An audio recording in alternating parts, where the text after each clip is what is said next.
Je fais que bailler.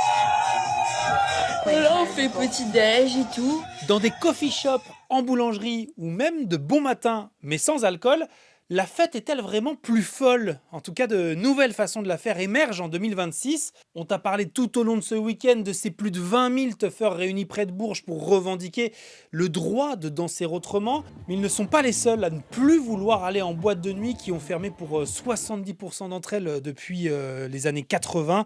En même temps, avec le prix de l'entrée et des boissons, les videurs et les embrouilles, ça peut donner envie d'aller voir ailleurs. Bienvenue dans une coffee rave, une matinée dansante, sobre, organisée dans un café.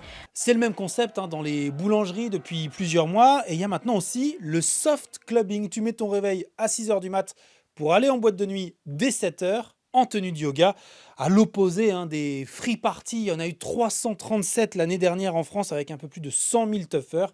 Le gouvernement veut les empêcher de se multiplier avec son projet de loi qui prévoit jusqu'à 2 ans de prison pour les organisateurs.